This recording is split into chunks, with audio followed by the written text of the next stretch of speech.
Hi, good morning guys.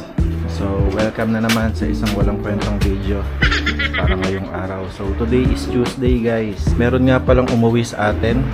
Nakumpleto yung ibon natin na niload sa Rosario, La Union. Yung 15 na ibon natin, lahat nakauwi. Meron tayong nag second day bird. Ayan siya. Okay, yung iba tsura nila medyo okay na, pero meron lang tayong isang ibon na binigyan ng antibiotic kagabi dahil nga parang sinisipon siya. Nakita ko habang umiinom siya, naglalaway siya kagabi. So eto yan, binigyan natin ng antibiotic.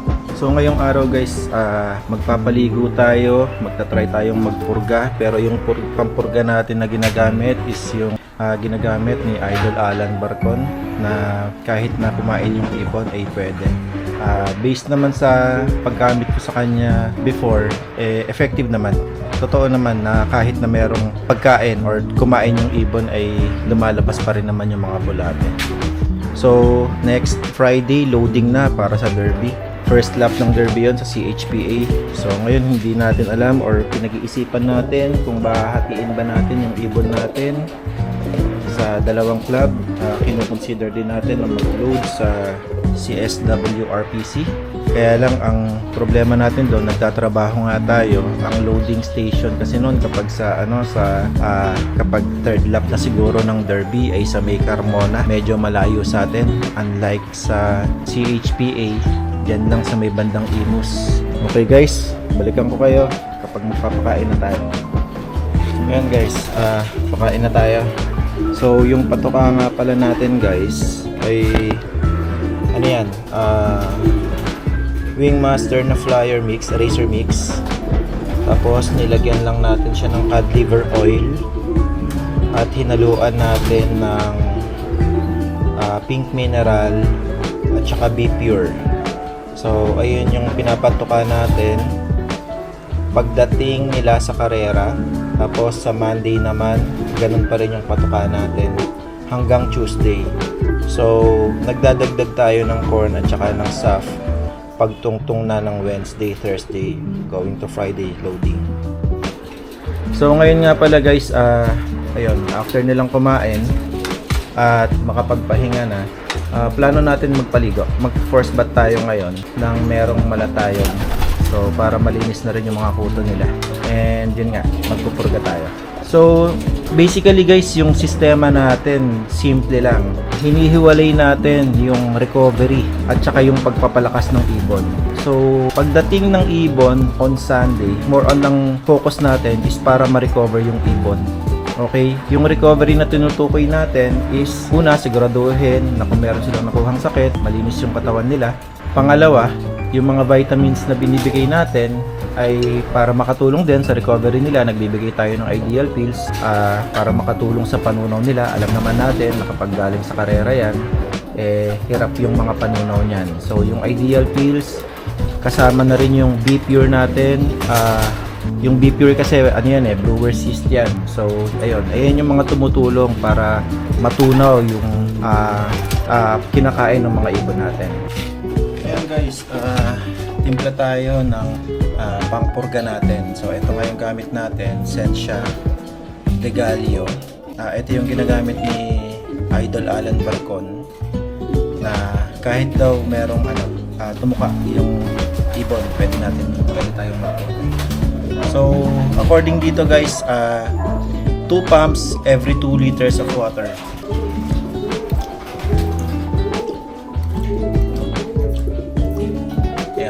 So yung preparation nga pala guys, kapag nagpapainom kayo ng mga may vitamins, yung pangpurga. So hangga't maaari, i-prepare natin yung mga ibon natin hangga't maaari uhaw sila, para kapag binigyan natin sila nito, talagang iinumin nila. So ang preparation, of course, ginagawa lang naman natin ay sinisigurado natin na hindi sila nakainom. Siguro simula bandang hapon, a day before hanggang sa umaga wala silang inumin. So kapag binigay natin to sa kanila, talagang uhaw na uhaw sila. And after nilang kumain sa umaga. Okay. Ayan, kung makikita nyo guys, yung mga ibon natin, ayan, nag-aabang na sila sa inumin. dahil nga uhaw na sila. And ayan, yung pinaglalagyan natin ng inumin, yung glass para hindi masyadong nakaka-absorb ng init. At saka 'di ba kapag yung mga plastic kasi, kung mapapansin nyo, kapag naiinitan yon, may lasa kasi yun, may na-absorb nila yung anumang chemical na nandoon sa plastic. Kaya mas maganda na ang gamitin nyo is ito, yung mga glass.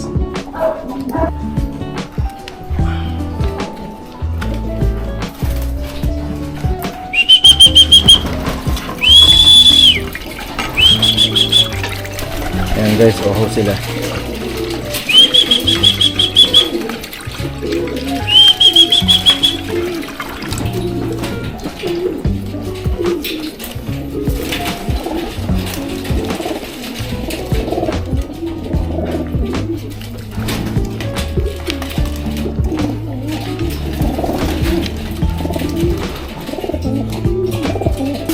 Guys, nagre-ready na tayo ng paliguan nila.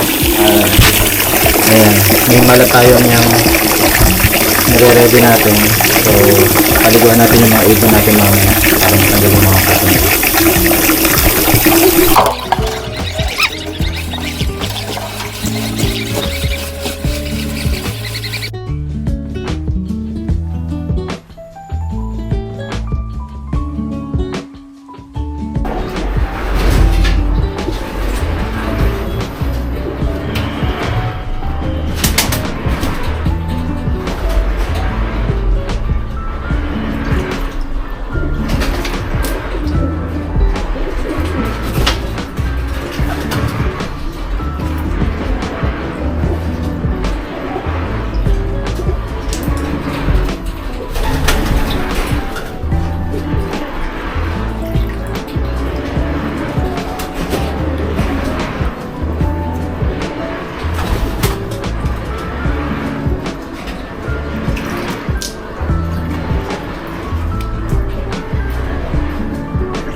Nagpa-loft fly na tayo ng mga ibon natin.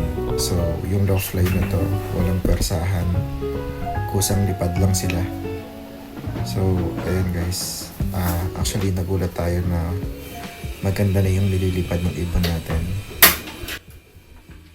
At mukhang nasa balik condition na sila.